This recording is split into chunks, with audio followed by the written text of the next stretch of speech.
Hi everyone, welcome to Fearless Grace. This is on Tuesday, and we're in the beginning of our friendship week. But I wanted to start off, I have to tell you something funny.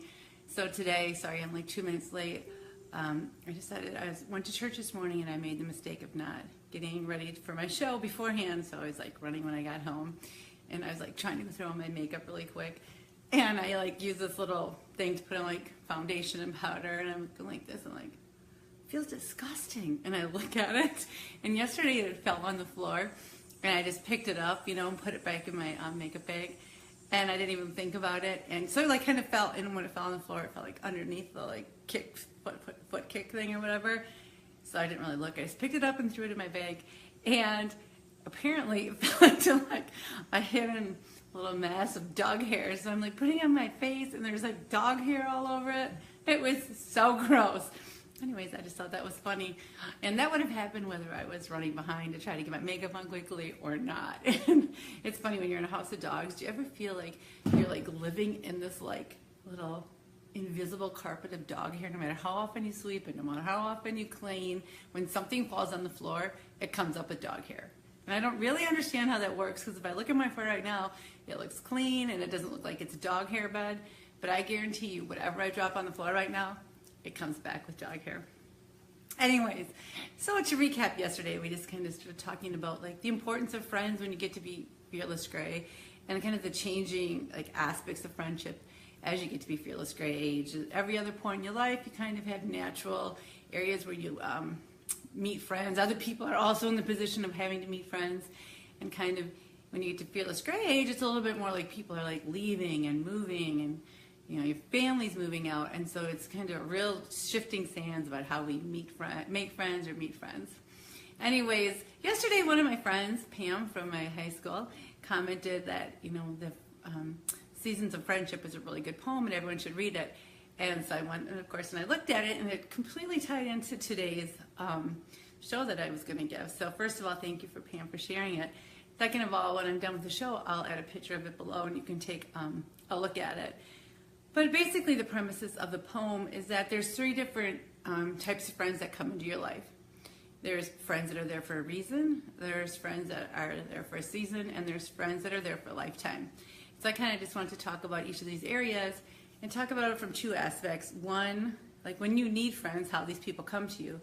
But maybe even more importantly, like how you be that kind of friend for someone. I think it's, friendship is definitely one of those things, like when you're a friend to someone else, friendship comes back to you even more. So I don't just want to look at it as far as like how people can be a friend to you. I really want to also think, as we get to be fearless gray age, like how can we be friends to other people? Okay, so friendship for a reason. Friendship for a reason is really can come into your life for, I think, two different ways. Either like you're having difficulty and you need help, or it can kind of come in for like fun and joy. And like two examples I can think of in my own life. So one was fun and joy. I went on a spring break vacation with my kids, and it was in their parents. And so on this trip, there was a lot of couples, almost all couples. I think I was the only single parent there. And you might not realize it, because like women hang out, men hang out, but there's still a little bit of awkwardness sometimes when you're the only single on a couple's trip, even if there's kids all around. And there was this one lady on this trip, so we're from the same our kids go to the same high school, some are in the same activities, but we really hadn't been friends that much before. Like on this trip, we hit it off, we had so much fun, we were dancing on the boat together, and we just sat together, we laughed, we just really hit it off.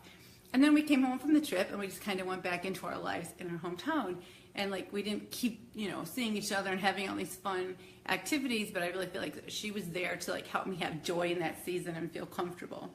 On the other hand, another time that I've had that in my life is the season of like last year when I was like, all my possessions were in sheds and pods, and I was going back and forth to the storage shed, and I was living with my brother, and it was just a really tough time. And every time I'd go to the storage shed and I see the ladies that were there, two ladies that worked there, and they were just always so kind and happy and ask them how you were doing. And like some days I would just break down to them because you like roll up the shed and there's just like, oh my goodness, piles of crap and important things and life memories and 4 different sheds. And some days it was really overwhelming, and I'd go in there and they'd either like it was funny. They really knew when I needed to be like happy, it'll be okay, and other times they were like a shoulder to cry on. And so they were like really there for a season. So in another example of kind of like how you can be there for seasons for someone, it was just like short and quick. And I don't know if it totally fits the bill of friendship, but you can change someone's day by just being there for that little reason. And I was in the grocery store, and this older man says to me, like, "Oh, it looks like you're in the sun a lot." Like, my standard line is, "Oh yeah, I got green skin from my dad because I've been a training skin at Tansy." And for all of you, just so you know, I don't spend days baking in the sun. I'm just lucky to have my dad's skin. And then he started talking a little bit. We went on, and then he's like, "Yeah, I like that they have young people working at the registers." I'm like, "Yeah, it's really nice." And he said, "Oh, I come up here and I visit my wife every day." And for some reason, I just thought to say, "Well, how is your wife?" And he like looked at me, like no one ever asked him that. It seemed like, and he's like, "Oh my goodness, thank you for asking." And and she's not, and he was really like, he never lost his like joyful spirit. But he's like, "She's not doing that well, and it's really hard." And I just said, "I'm a little sorry to hear that."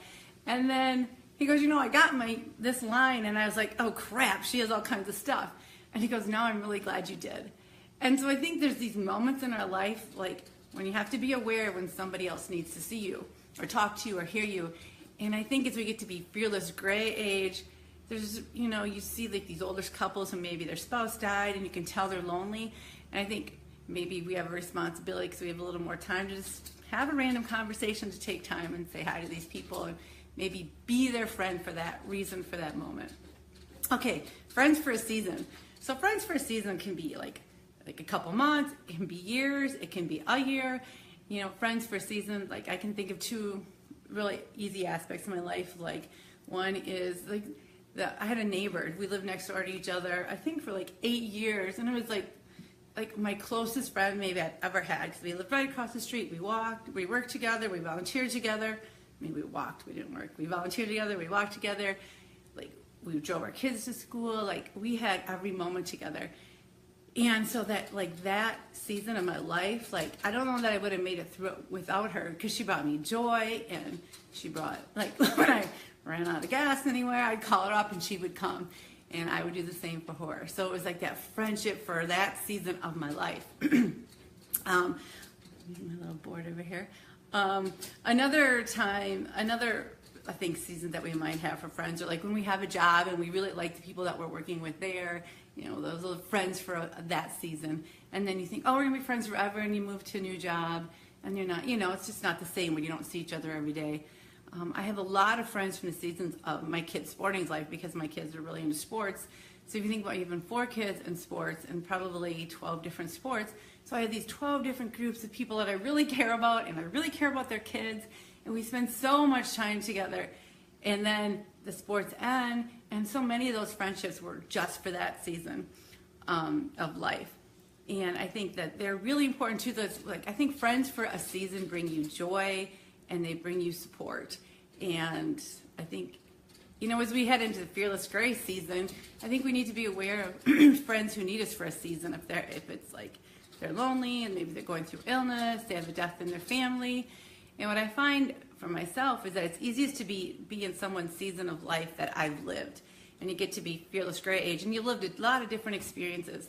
So I think we need to be open to see when someone else needs our compassion and empathy in like the season that they're in. Finally, it's friendships for life. And I was thinking about this, and I think it's kind of difficult. Sometimes when you're in a season, you don't know if it's a lifetime friend, or you think it is for sure. Or on the other hand, you might be in a season and think, yeah, this is like, you kind of know this friendship is for right now.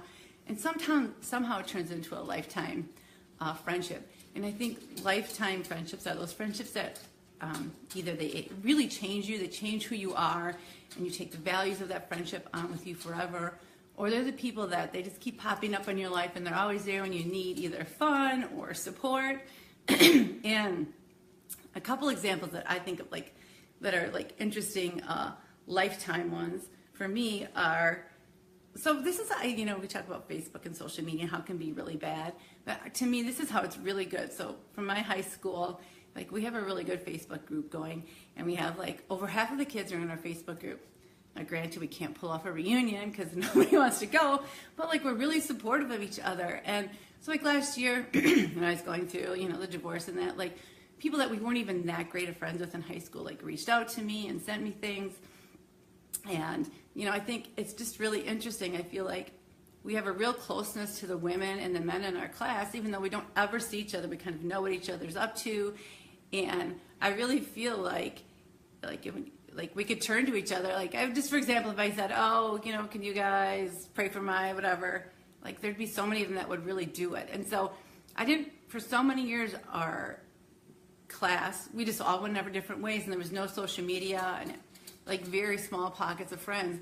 But now that I have the opportunity to connect in social media, it's really made our high school friends like lifetime friends, which is a really great thing, because I think part of lifetime friends are you have that shared experience of life-changing moments. And there's so many life-changing moments when you're in middle school and high school together. Maybe that's why like high school friends, when given the opportunity, become lifetime friends.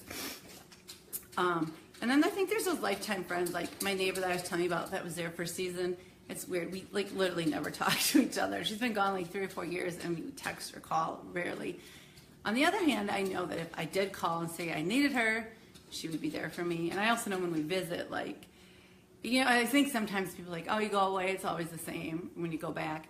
And I think it's a lifetime friend when you go back and you still have the same values. Because you can move away and people can dramatically change, and then you get back together, and it's not really a lifetime friend, then it's kind of a friend for a season.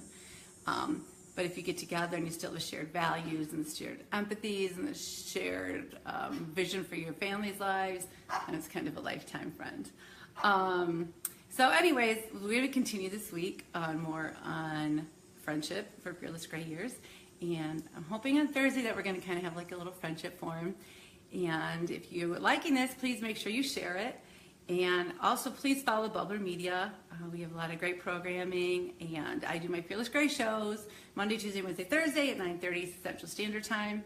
If I can get my makeup on fast enough. I'm just kidding. And on Fridays, I'm going to try to do like a 360 show, or just like 360 of different events. But we also have shows about art. We have comedy shows. We have interview shows, and we are really just in the very beginning stages of building who we are and what we are and how our creative force is going to be. So tune in, follow BubblrMedia, and watch us launch and grow. Anyway, so I'd like to end with the Flamingo Lingo of the day, which ties into like friends for a reason, a season, a lifetime. So here's your Flamingo Lingo for today. Flock for today, flock for this year, flock forever. And anyways, I hope you all have a great day. We'll see you tomorrow. Flock on. Thanks, Pam, for the poem. It was perfect.